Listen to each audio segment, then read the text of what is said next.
Olá, seja muito bem-vindo ao Pod Clean, o podcast da Clean. Esse é um programa voltado para pais, mães, tios, avós e todo mundo que faz parte do universo infantil. Eu sou a Patrícia e vou estar sempre conversando com um especialista sobre algum tema específico, trazendo um bate-papo leve, divertido e principalmente cheio de conteúdo para vocês. Não deixem de nos acompanhar no Spotify, nosso canal no YouTube e também acompanhar aí as novidades da Clean pelas nossas mídias sociais. Eu espero vocês!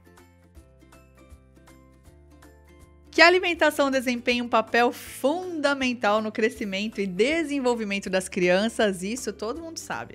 Mas apesar de parecer simples, promover hábitos saudáveis e ensinar as crianças a comer bem pode ser um desafio enorme. Pai e mãe sabem muito bem disso.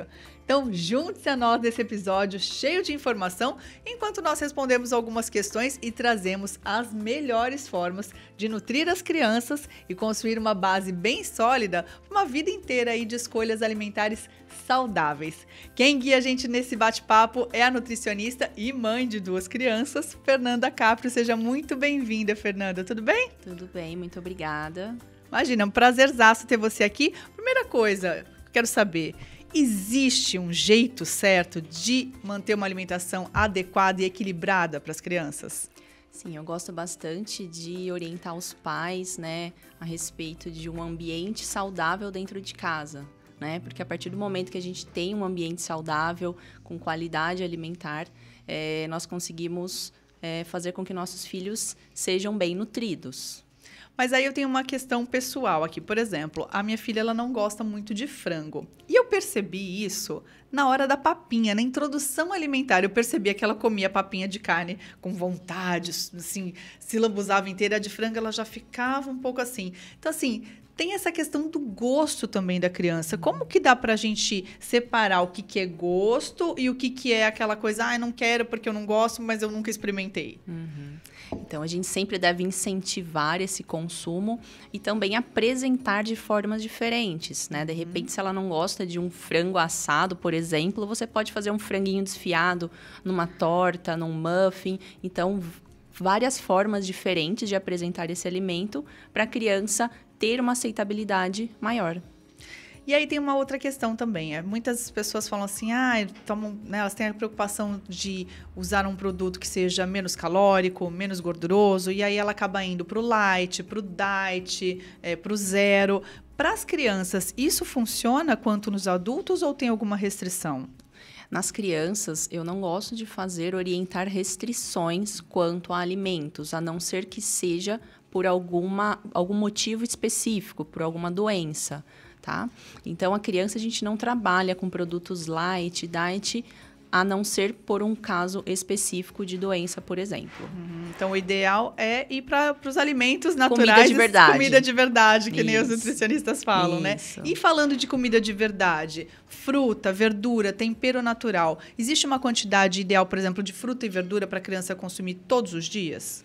Eu gosto sempre de orientar pelo menos 2 frutas diferentes no dia e 2 vegetais diferentes em cada refeição, almoço e jantar. Por exemplo, uma salada crua e um legume refogado no almoço e também fazer diferente no jantar. Você falou uma coisa interessante, que é a questão da salada. Eu fiquei com muita dúvida de quando inserir a salada crua, porque todo mundo fala dos cuidados com bactéria, com agrotóxico, essa coisa toda. Existe uma fase que é melhor para colocar a salada ou os alimentos crus? Desde a introdução alimentar, a gente deve inserir os alimentos crus na alimentação da criança. Tem que fazer a correta higienização com hipoclorito, seguindo as orientações, as instruções, mas deve ser orientado desde os 6 meses de idade, quando a criança inicia a introdução alimentar. Olha que interessante, porque muitas vezes eles falam pra gente usar só cozido, né, nessa época. E eu demorei bastante pra colocar salada. Agora, minha filha que tá com 3 anos, agora que ela tá começando a comer, e ela se apaixonou pela salada. A gente comprou alface americana, que é mais crocante, então ela tá apaixonada por salada, por pepino. Tão barata. Eu tô adorando ver ela comer tudo isso, porque realmente demorou para eu conseguir. Mas, assim, além de frutas, legumes, o que mais não pode faltar? Tem alguma coisa específica que não pode faltar na dieta das crianças? A dieta, né, tanto do adulto quanto da criança, ela tem que ser variada, né? Então, assim, arroz, feijão, as fontes proteicas, né? Carne, frango, peixe, ovo, tem que ter uma variedade aí na semana, um rodízio entre os alimentos, para que a criança consiga consumir a maior variedade de nutrientes, né? Vitaminas, minerais, fibras na alimentação. Agora, Fernanda, a gente sabe que tem muita mãe que sofre com a criança, porque a criança não quer de jeito nenhum, ela não quer nem experimentar, que é o que eu falei, a criança não gosta, eu não gosto, mas nem experimentou. Como que dá para driblar isso aí? Tem um jeito de apresentar melhor? A gente vê muito na internet, nos vídeos, né, da mãe fazendo uma carinha na salada, fazendo um arroz diferente. Tem como driblar esse preconceito da criança, essa seletividade da criança? Existe um período, né, que a criança ela fica mais seletiva, que é dos 2 aos 6 anos de idade, que é o período pré-escolar. E como que a gente pode, né, driblar essa seletividade? Então, apresentando os alimentos de maneira diferente, chamando a criança para fazer junto com você, levá-la até o supermercado, a quitanda, a feira, né, para ela participar desse momento, para ela se sentir importante, tá? Então, a partir disso, ela se sente mais interessada, né? E, de repente, naquela preparação que ela faz, né? Ela tem essa vontade de experimentar. E acaba dando autonomia para ela escolher também, né? Eu faço muito isso. Filha, você quer banana ou morango? Aí ela fica, Ela faz uma cena assim, ai, morango, mamãe. Então, isso acaba dando uma autonomia também para ela, que nem você falou, para ela se sentir importante e fazer parte do processo, né? Sempre é importante dar as opções, não deixar a criança livre na escolha. Então, sempre é importante dar essas 2 opções para ela escolher. Dica bacana essa. Tem alguma coisa que não seja recomendada de jeito nenhum? Bom, até os 2 anos de idade, né, da introdução alimentar até os 2 anos, não é indicado açúcar, né, para criança. Por quê? A gente tem essa preocupação por conta de doenças relacionadas na fase adulta, né? Diabetes, hipertensão, até mesmo uma obesidade. Então, não oferecemos açúcar de nenhum tipo até os 2 anos de idade, porque a criança também tem essa preferência pelo que é mais doce. Inclusive, não sei se o pessoal vai lembrar, a gente fez um episódio aqui perto da Páscoa falando justamente disso, né, das questões envolvendo o chocolate, porque é muito difícil, né, Fernanda, fugir daquilo que todo mundo come, todo mundo tem aquele marketing todo, aquela coisa toda no mercado, então é muito difícil, mas existem alternativas. Eu tenho uma dúvida relacionada ao mel. Eu já ouvi falar que mel também, até uma certa idade, não é bom dar. Isso. O mel até 1 ano de idade, ele não é indicado por conta do botulismo. Tá? A partir de 1 ano, ele pode ser oferecido, porém tem essa relação com o paladar mais adocicado, né? A criança, ela não tem vontade daquilo que ela nunca provou. Então, se a gente não oferece nada mais doce para ela, inclusive o chocolate, ela não vai saber o sabor daquilo, ela não tem vontade. Isso é uma coisa muito, acho que, do pessoal mais antigo, né? Da minha idade. Mas a criança vai ficar com vontade, vai ficar com desejo. Não existe isso. Não existe. Isso é sempre bom lembrar, a gente deu essa dica aqui na época da Páscoa, vamos relembrar que, assim, se a criança não experimentou, não tem como ela saber que é gostoso. A gente já sabe que é gostoso, né? Exatamente. Então, a gente não consegue fugir muito dos doces, dos sorvetes, dos chocolates. Mas a criança, até experimentar, ela não vai ter essa noção. Exato. Que interessante isso. Outra coisa que eu fico com muita dúvida, porque agora, né, minha pequenininha tá na idade escolar. Então, lancheira é um desafio, né, Fernanda? Exato. Fazer lancheira todo dia. Gente, mãe, vamos conversar, né? Como é difícil fazer lancheira todo dia e ficar pensando se a criança não vai enjoar. O que você já mandou? O que você mandou ontem? O que você mandou antes de ontem? O que você pode mandar amanhã? Tem dica para fazer uma boa lancheira? Eu sempre falo para os pais assim, porque eles acham que é só um lanchinho. Mas se a gente for pensar, a criança vai 200 dias na escola, de 365 dias. E isso acaba se tornando um hábito. Se você envia bolinho, achocolatado, a criança acaba se acostumando com aquilo e não aceitando outros tipos de alimento.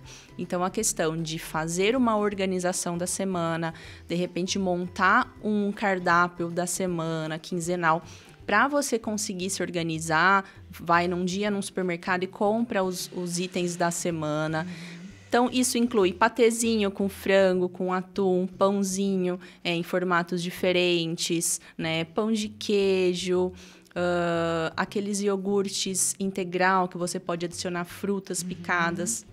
Então, existe uma variedade, a gente só precisa, né, abrir, né, a cabeça, o leque, para a gente sair daquele ciclo vicioso dos mesmos alimentos sempre. A minha filha, ela gosta muito de lanche. E assim, eu tento fazer lanches saudáveis. Por exemplo, eu já tentei muitas vezes fazer o patê de frango, não vai de jeito nenhum, né? O patê de atum também não foi. E aí, a gente cai no quê? No embutido. Então, qual o problema do embutido? Que esse é um recado para mim, né? Eu preciso entender qual é o problema do embutido. Chega a ser vilão? É mais ou menos? Dá para contornar ali uma quantidade? Como é que funciona a questão? Porque é difícil também fazer lanchinho diferente todo santo dia, né? Sim, o problema do embutido é a quantidade de sódio que ele contém, alguns conservantes, nitrato, nitrito, por exemplo. Mas assim, no mês, dentro de um mês, a gente consegue colocar, né, 1, 2 vezes na semana e sempre tentar... Senti mais aliviada agora. Eu falo assim, aqueles embutidos tipo salsicha, mortadela, é sempre bom evitar mais, tá? Mas um presunto, então a gente precisa... Um peito de peru... Pode Sim, ser muito sódio também, né? Também. Também tem muito sódio. Tem aquela... as pessoas acham que o peito de peru é mais saudável que o presunto, mas na verdade não, né? Ele é um embutido também. Então, dentro dessa variedade, a gente rodiziar, né, esses tipos, né? A quantidade, a frequência que você vai enviando. Ele é um vilão, mas até que ponto? O consumo dele na semana, a frequência. Então, a gente tem que pesar tudo isso nesse mês de lanchinho. Isso vale para os queijos também? O queijo um pouco menos, né? Então, os queijos mais brancos, eles têm menos gordura. Então, uma ricota, até uma mussarela, um queijo fresco, a gente pode estar incluindo, uma ricota. Legal. Agora, sim, tem algum momento, por exemplo, meu filho, a gente escuta muito, nossa, meu filho não come de nada, não come, né, assim, ele não come... Só come macarrão, só come arroz. Tem umas fases bem seletivas, né? Que parece que eles vão pela cor, né? Só come arroz branco, só come macarrão sem molho. Nesses casos, tem em algum momento que o pai, ele precisa acender aquela luzinha vermelha e falar, acho que eu preciso levar numa nutricionista, acho que eu preciso levar no pediatra, talvez esteja faltando vitamina. Tem uma questão assim? Sim, assim, quando a criança, ela... tá nessa fase de seletividade e tem crianças que passam anos, né, nessa seletividade alimentar. Então, quando você não procura uma ajuda, né, uma orientação, isso pode acabar agravando. Por quê? Qual que é o pensamento do pai, da mãe? Eu vou oferecer aquilo que ele come porque pelo menos ele está comendo, né? Então, a gente tem que aceitar que precisamos ofertar, precisamos deixar disponível para a criança pelo menos... Ver aquele alimento, né? Ela pode não querer comer o brócolis, mas ela tá vendo que tem sempre na mesa uma salada, uma carne, um arroz, um feijão. Então, quando ela tem, né, esse contato maior, ela acaba tentando incluir no dia a dia dela. Em relação a deficiências nutricionais, né, isso a gente consegue verificar através de exames bioquímicos. Então, a gente dosa as vitaminas, os minerais para ver se está faltando alguma coisa. E se tiver a necessidade, sim, passamos a suplementação. Mas a base principal é a alimentação saudável e variada. Então, assim, para os casos dos pais que realmente estão tendo problema, o ideal é procurar um profissional para ver se precisa da suplementação. Exatamente. E a gente, por meio de estratégias, né, não de um cardápio, porque uma criança seletiva, ela não vai seguir um cardápio alimentar, né? Não tão cedo, né, pelo menos. Mas, por meio de estratégias que a gente faz com as crianças, né, os pais praticam em casa todos os dias, que eu falo que é um trabalho de formiguinha. É dia após dia para ela melhorar essa ingestão, né, de variedade de alimentos. E crescer de uma forma mais saudável também, né? Exato. Porque assim, quando a gente acostuma, né, a comer desde pequenininho, com certeza ela não vai ser um adolescente, um adulto seletivo, não é mesmo? Com certeza. Com certeza, porque o que a gente faz com a criança na infância vai refletir na vida adulta. Perfeito. Fernanda, para a gente finalizar, uma dica de ouro, assim, que você daria para os pais que têm... 2 dicas, na verdade, eu vou pedir. Dificuldade na alimentação diária e dificuldade na formação das lancheirinhas de todos os dias também. Bom, a primeira dica que eu sempre falo é que os pais têm que ter paciência e persistência, né? São 2 palavrinhas essenciais quando o assunto é alimentação de criança, né? A gente não pode ser muito rígido com a criança, obrigá-la a comer, né? Porque se a criança não está com fome, ela não vai comer. Ter horários, né? Das refeições. Então, café da manhã, tem o horário do café da manhã, almoço, jantar, porque a criança precisa de rotina. Tá? Então, a partir do momento que ela tem uma rotina, ela consegue aceitar melhor. Né? E envolver a criança na parte da cozinha, numa preparação. Se de semana não dá, porque é muito corrido, chama ela no final de semana, leva ela até uma hortifruti, né, para ela escolher algum alimento que ela queira experimentar, mesmo que ela não vá comer, mas deixa ela participar desse momento. Bacana, muito bom. Muito obrigada mais uma vez pela presença, pelos esclarecimentos. E a gente espera aí que com isso a gente consiga ajudar os pais e as mães que estão ou na introdução alimentar ou, né, lidando aí com a fase dos lanchinhos da escola e também, claro, no dia a dia, porque não é fácil mesmo variar cardápio e manter uma alimentação saudável desde pequenininho para que as crianças cresçam adultos saudáveis também. Muito obrigada, Fernanda. A gente se vê no próximo Pod Clean. Um abraço e até lá.